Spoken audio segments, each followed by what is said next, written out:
All right, I've got a couple of openings for the SMT newsletter, so if you're making these same mistakes that I'm going to describe in this video over and over, this is your chance to learn how to stop doing that and start making money.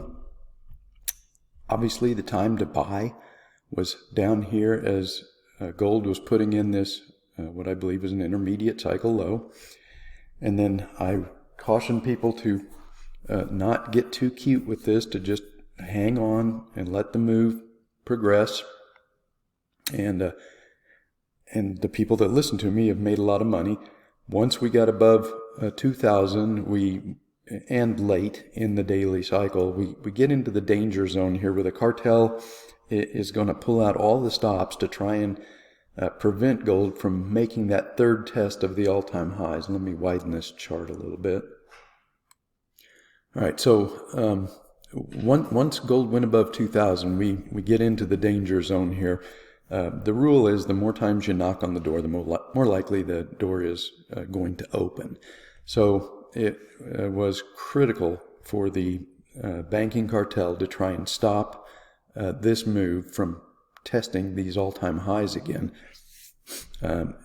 Once they do, it opens the door for a breakout, and then once we get a breakout, their shorts are just going to get squeezed, and they're going to lose probably billions of dollars.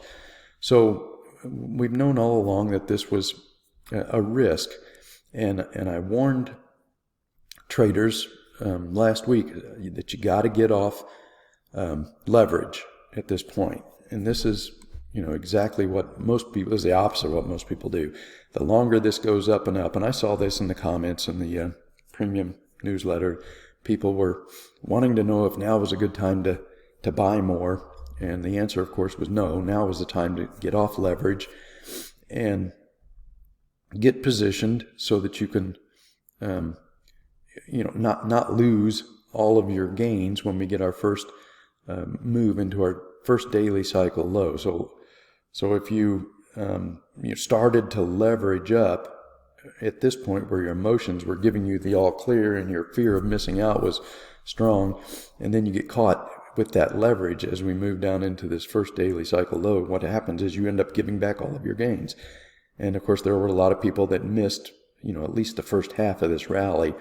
They missed the bottom. The only way to get the bottom exactly is by luck.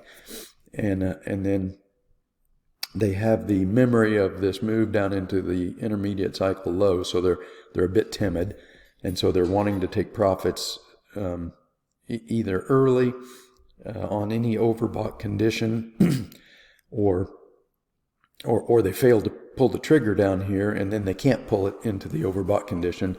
But during the advancing phase of an intermediate cycle, overbought doesn't mean that price has to turn back down, because overbought can embed in the overbought condition. So let me show you that. All right, so here's this was the clue that we were in the advancing phase of a new intermediate cycle. You can see that RSI got extremely overbought, and then it kind of started to embed in this overbought condition here.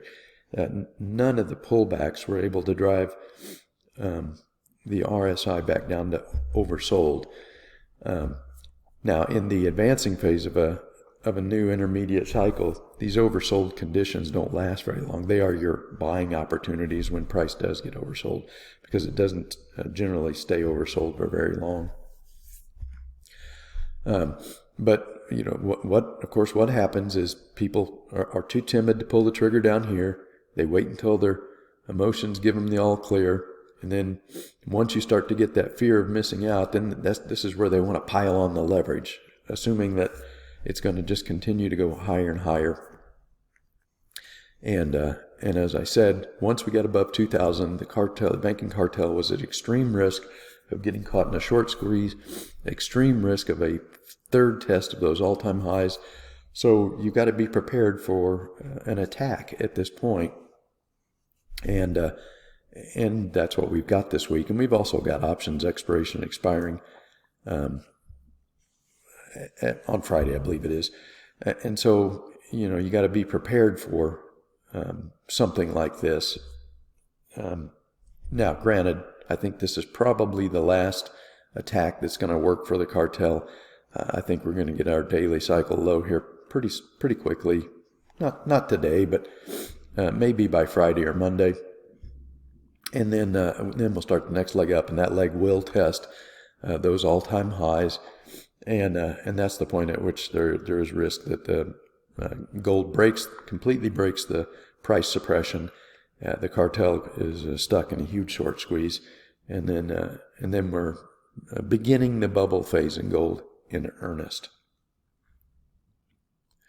All right, so I will include my email in the description below. Email me if you want to get on board with the SMT.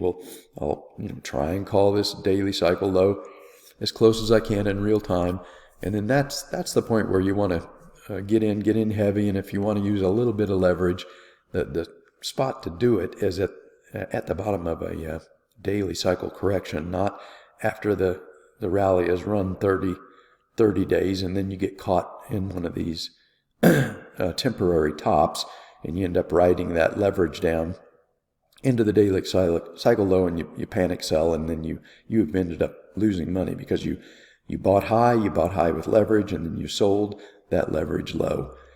That's how many traders lose money on the long side during a strong rally. All right, so if you want to quit making these amateur mistakes, like I said, I'll open up a couple spots on the SMT. We're moving into an opportunity zone here. Now is the time to get on board. The time to pull the trigger is when price is oversold, not when it's overbought. And we're moving into one of those opportunities right now.